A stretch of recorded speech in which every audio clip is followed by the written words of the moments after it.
তেজো আশা দেবী জ্ঞান শক্তি দাও অমর ভাষা শিব যোগ ধ্যান দাও অনাশক্তি দেবী মুখ লক্ষ্মী দাও পরাভক্তি দাও রসমৃত দাও কৃপামতি জয় শিব সরস্বতী জয় শিব সরস্বতী জয় ধ্রুব জ্যোতি জয় বেদবতী জয় ধ্রুব জ্যোতি জয় বেদবতী জয় সরস্বতী জয়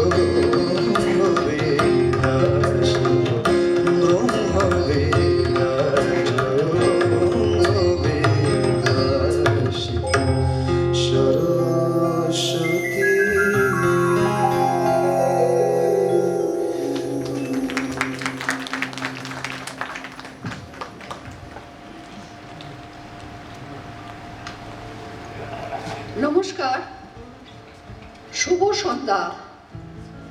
সকলকে জানাই শুভ নববর্ষের আন্তরিক প্রীতি ও শুভেচ্ছা এবং অভিনন্দন। ভবানীপুর গানের আসর সকলকে স্বাগত জানাচ্ছে। আজ আমরা সুজাতা সদনে সকলে মিলিত হয়েছি আপনাদের সকলের আন্তরিক সহযোগিতায় এবং অনুপ্রেরণায়। তাই আপনাদের সকলকে কাছে আমরা কৃতজ্ঞ। আজকের অনুষ্ঠানটিকে আমরা 3টি পর্বে ভাগ করে নিয়েছি। প্রথম পর্বে আমরা শুনব স্বদেশ ভাবনায় স্বামী বিবেকানন্দ এবং ঠাকুর রবীন্দ্রনাথ ঠাকুর আমাদের কবিগুরু। দ্বিতীয় পর্বে থাকছে গীতি আলেখ্য সাধক রামপ্রসাদ। তৃতীয় পর্বে নানা রঙের গান।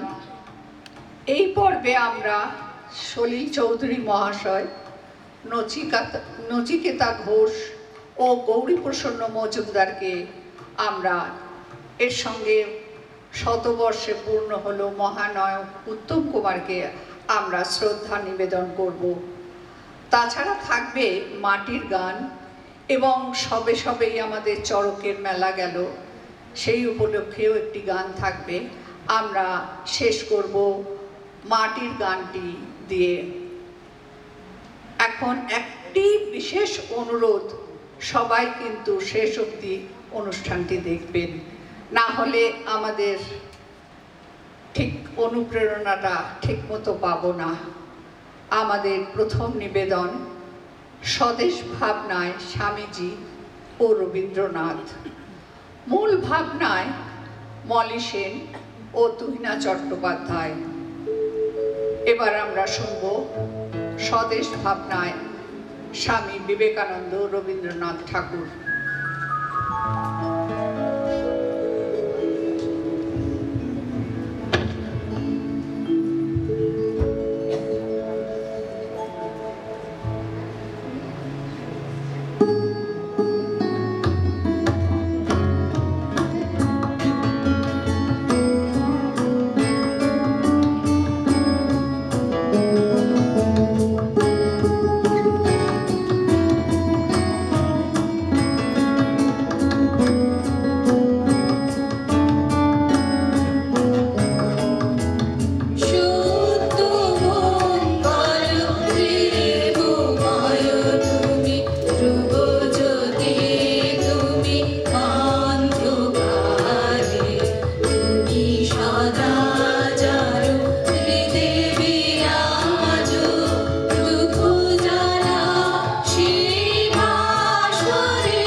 বছর হলেও ভারতবর্ষ স্বাধীনতা অর্জন করেছে।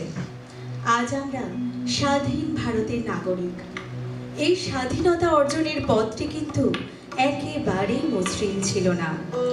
অগণিত ভারতবাসীর নিরলস প্রচেষ্টা ও আত্মবলিদানের মধ্যে দিয়ে ভারত মাতা শৃঙ্খল মুক্ত হয়েছেন। আজ আমরা একটি বিশেষ দিকের প্রতি আলোকপাত করে সেই বিষয়টিকে আপনাদের সামনে তুলে ধরার চেষ্টা করেছি।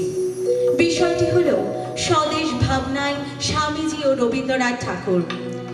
এই দুই মহামানবের দৃষ্টিভঙ্গি বিশেষত ভারতীয় জনমানসের চেতনার উন্মেষ ঘটাতে তাদের ভূমিকা সম্পর্কে আমরা আজ আলোচনা করব।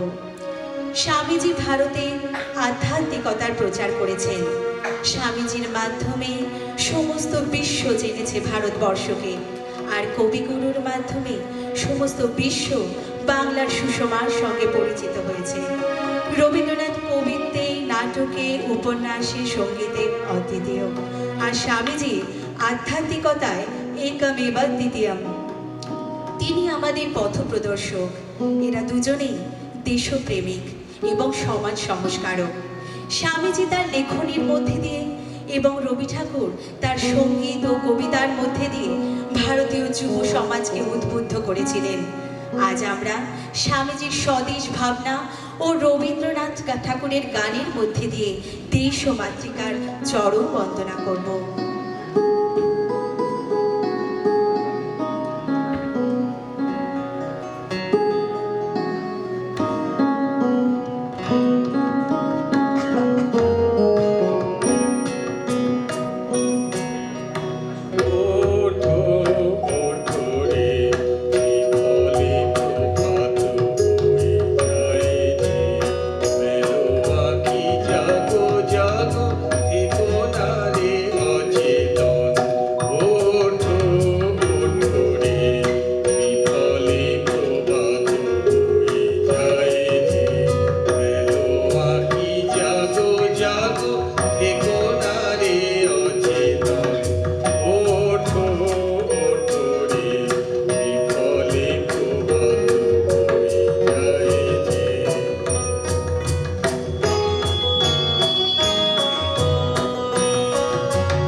ভারতীয়দের মনে ব্রিটিশ শাসনের থেকে মুক্ত হওয়ার আকাঙ্ক্ষা জাগরিত হতে থাকে।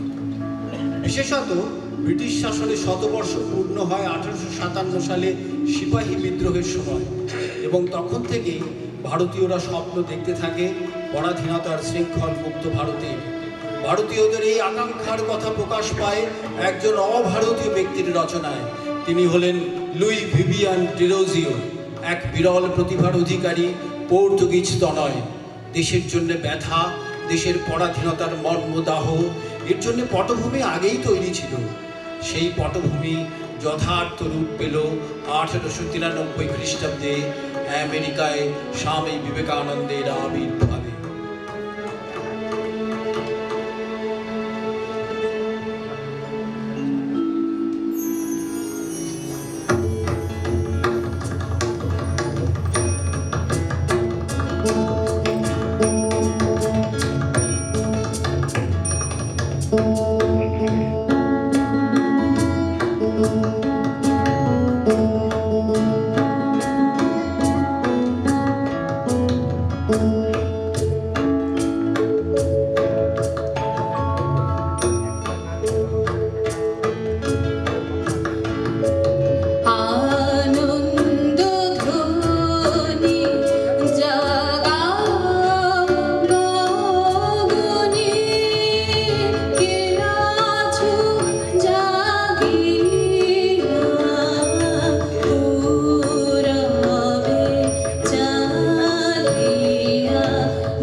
Show